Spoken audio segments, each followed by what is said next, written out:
Hello mathematicians, puzzlers, and other curious people. This video is really meant to be watched in the context of one of the blog posts. I'll leave a link to it in the description so you can watch it from there.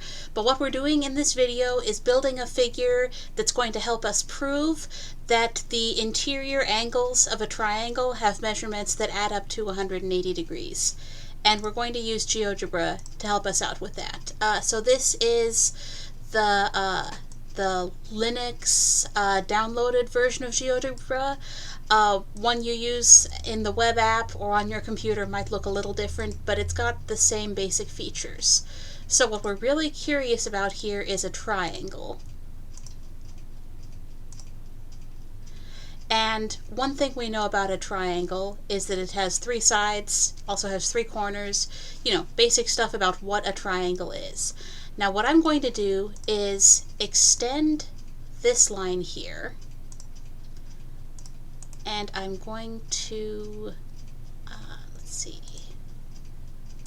I'm going to make that a dotted line. So then another thing I'm going to do is construct a parallel line to that line that I just made through here. And again, I'm going to go into the settings on that object and make that a dotted line. So we have 2 dotted lines now that are parallel to each other.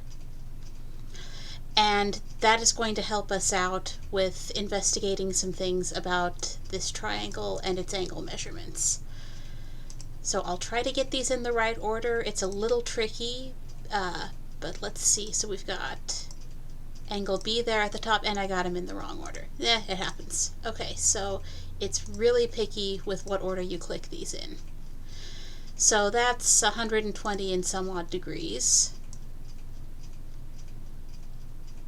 I'm going to try to get these close to integers so we can do the arithmetic conveniently.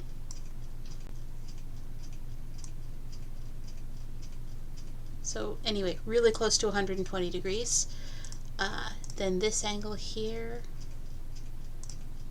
let's see, nope, wrong way.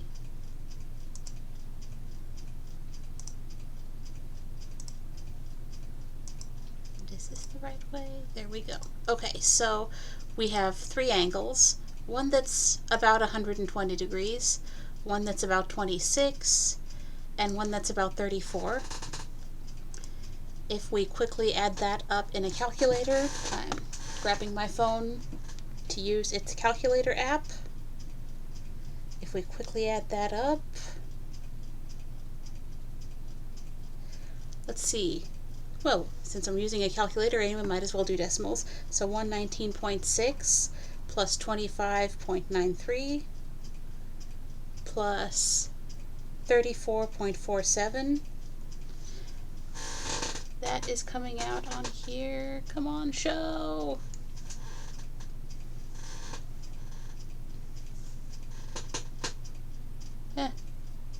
Webcam doesn't want to see the phone. It can't cope.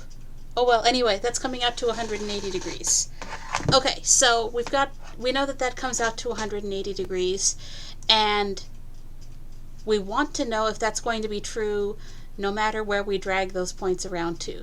Now, an important thing about that is as long as we drag those points around correctly, meaning we're not turning them inside out so that they become exterior rather than interior angle measurements, as long as we are keeping that triangle correctly oriented in relation to, basically keeping the sides correctly oriented in relation to each other, we have that same feature, we suspect, that those should add up to 180 degrees. But why does this happen?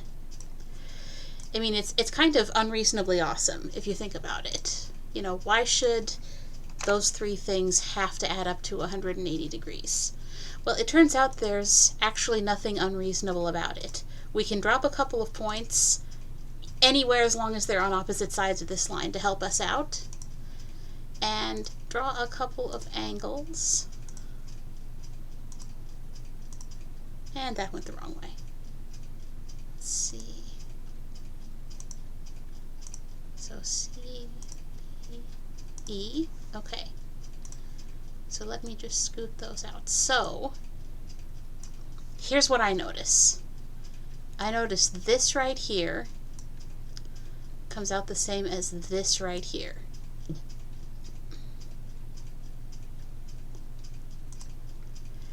I also notice that this right here, for this angle going this way, comes out the same as this right here, this corner. Is there any reason why they have to? Well, it turns out there is.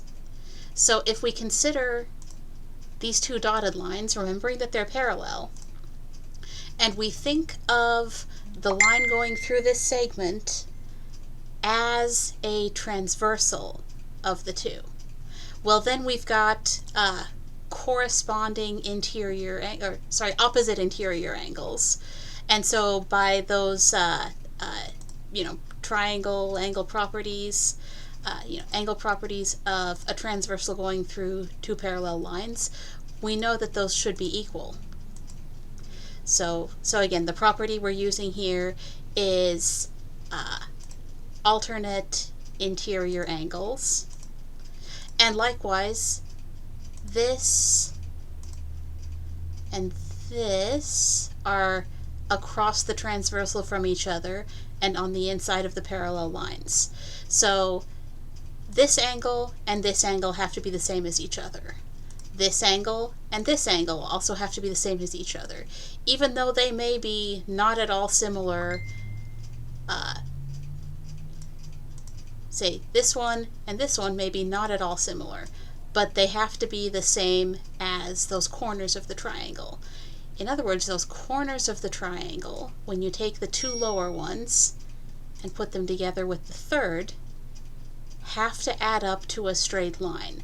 Well, if you've ever stared at a protractor for a minute, you know that angles that add up to a straight line in this way add up to 180 degrees. And so that is a fact that we're going to use in order to get this proof to work.